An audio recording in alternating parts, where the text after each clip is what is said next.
Dak Prescott is Dak's brother.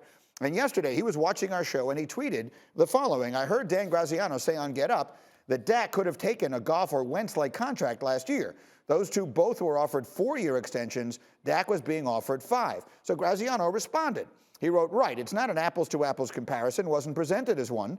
Those deals were done after year 3 with 2 left. My comment was in response to someone else's comment about money specifically. We understand the issue is about contract length. I appreciate you watching. To which Tad responded, you guys are the only show on TV who gets it right, LOL. So again, we present this to you in part because it is maybe the only reasonable and dignified conversation that we've seen on that social medium, maybe in my entire life. I've never seen two people go back and forth in as civil a way as the two of you did there. And Dan, that is the point here, right? That he was trying to make sure people recognize. It can be done. The Dak side of this can be done. Is that it's not about money, right? I mean, for all the people who will say, why don't they just give him his money? Dak wants you to know it's not the money. Right. Yeah, I mean, NFL contract structures are very, very complicated. When Wentz and Goff did their deals, they each had 2 years left on the deals. They did extensions that allowed their teams to do kind of what Dallas wants to do, right? Extend it out, defray the cap hit. Wentz's contract is all kinds of structured with roster bonuses that pay at different times during the deal and all that. Dak has made it clear he wants the shorter contract.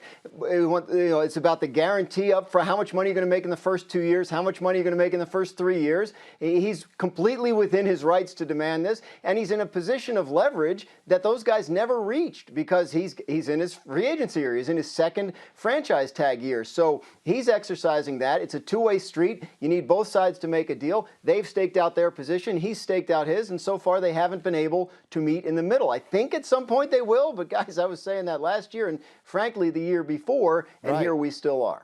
He also has leverage because at this point it's no longer arguable. He's just been better than Jared Goff or Carson Wentz. And he's just been a better player. That's been a debate here on the show for a long time. There's no longer any room for debate. Now, at the beginning of this hour, Neek, I asked you, and again, those of you who watch the show, you know, Neek is sort of the representative and spokesperson for Dak here. I asked you, will Dak play 0 more years, 1 more year, or more than that in Dallas? And you said more than that. So you are confident that one way or another they will get a long-term deal done. Yeah, I mean, I base it off of Dak's behavior and the things that he's done publicly. Like, he's never done anything that, with the exception of not signing the deal that they gave to him, he's never done anything to suggest that he wants out of there. And I do think that I've become the Dak Prescott kind of representative on this show, not because I love Dak all that much more than anybody else, although I probably do, but it's because I have 2 functioning eyeballs. And back in the day, when people were watching games, they're like, oh, Dak is being carried. You watch those games, that was not true. And now we've all finally had it exposed to us, and it kind of feels like an insult to now compare Dak or have him in the same conversation as Carson Wentz and Jared Goff. Like, they're not even in the same league as far as production is concerned and as far as carrying the weight of a particular offense. So I think that Dak does stay there, in part because I don't see him as the type of guy that forces his way out. Right. Those two guys, again, they were drafted in the same draft, so that's part of the reason for the comparison. But one of them has been benched, and the other one has been traded away. Rob Ninkovich, as you watch this thing play out, how do you see it? It doesn't usually happen this way with quarterbacks. Why is it happening with Dak, and what's going to happen here? I think it's going to work out. I think they'll get a deal done.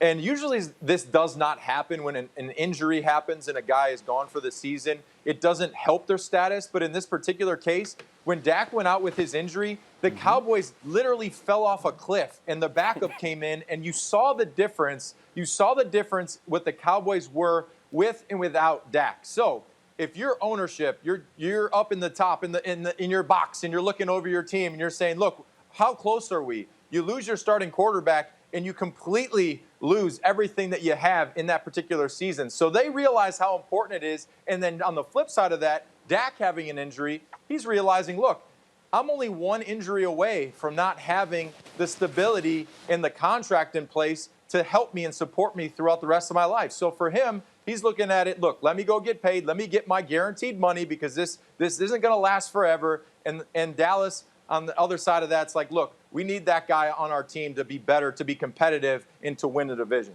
Right, I get it. That the worst fear of any football player is having the kind of injury we have to pixelate on the screen to show it again. But having said that, Dominique, Kirk Cousins, I keep going back to this. Right. Kirk Cousins has made more money than any player in football over the last 5 years, and he's not nearly as good as Dak Prescott is. So this path has been proven to work, and even the injury isn't keeping him from getting it. So this is not working out badly for Dak. I think playing it out this way might actually wind up making him the most money.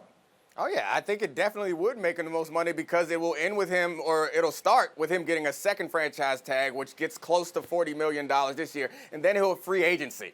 And then you just have all the teams who think they are a quarterback away throwing everything they possibly can at you, and he can go to the highest bidder or go to the best situation. That might end up being perfect. I think free agency is something that all players dream about getting to, and quarterbacks so rarely get there. And Kirk Cousins is a perfect example because he hit free agency, he got the double franchise tag, and he at that time, he wasn't as coveted as I think Dak Prescott would be after this coming season. Thank you for watching ESPN on YouTube. For live streaming sports and premium content, subscribe to ESPN+.